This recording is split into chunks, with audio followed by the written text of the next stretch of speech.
Francis മാർപ്പാപ്പയുടെ വേർപാട് ഏതോ വളരെയധികം വ്യക്തിബന്ധമുണ്ടായിരുന്ന ഒരു വ്യക്തിയുടെ വേർപാട് പോലെയാണ് എൻ്റെ മനസ്സിലേക്ക് കടന്നു വരുന്നത്. കാരണം അദ്ദേഹത്തിൻ്റെ സ്ഥാനാരോപണവുമായി ബന്ധപ്പെട്ട ഒരു ഡെലിഗേഷൻ ഇന്ത്യയുടെ ആയിട്ട് വത്തിക്കാനിൽ പോകുവാൻ കഴിഞ്ഞു. ആ ചടങ്ങിന് ശേഷം പ്രധാനപ്പെട്ട ഹെഡ് ഓഫ് ദി സ്റ്റേറ്റിൻ്റെ പല രാജ്യങ്ങളിൽ നിന്നുള്ളവർക്ക് കാണുവാൻ, അദ്ദേഹത്തെ നേരിട്ട് കാണുവാൻ ഒരു അവസരം ഉണ്ടായിരുന്നു.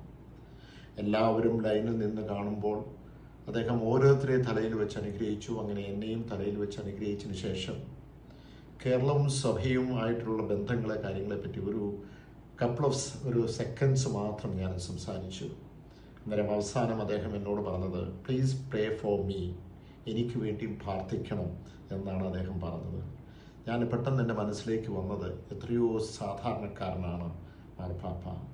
ഏറ്റവും നമുക്കറിയാം, ഇന്ന് ലോകരാഷ്ട്രങ്ങളിൽ ഏറ്റവും സ്വീകാര്യനായ ഒരു വ്യക്തിത്വമായിട്ട് നമുക്ക് കാണുവാൻ കഴിയും.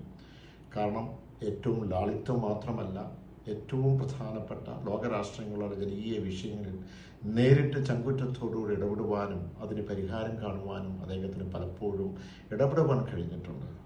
അദ്ദേഹത്തിൻ്റെ വേർപാട് അത് ക്രൈസ്തവ സഭയ്ക്ക് മാത്രമല്ല, ലോകരാഷ്ട്രങ്ങളിൽ സാധാരണക്കാരായ ജനങ്ങൾക്ക് വലിയ ഒരു വിടവാണ് ഉണ്ടായിരിക്കുന്നത്. തീർച്ചയായും ഇനിയും മുന്നോട്ട് അങ്ങനെയുള്ള വ്യക്തികൾ സഭയ്ക്ക് ഉണ്ടാകട്ടെ. സഭയെ ഒരുമിച്ച് നിർത്തി, ജനങ്ങളെ ഒരുമിച്ച് നിർത്തി, ലോകത്തെ ഒരുമിച്ച് നിർത്തി കൊണ്ടുപോകാൻ കഴിയട്ടെ എന്ന് പ്രാർത്ഥിക്കുന്നു.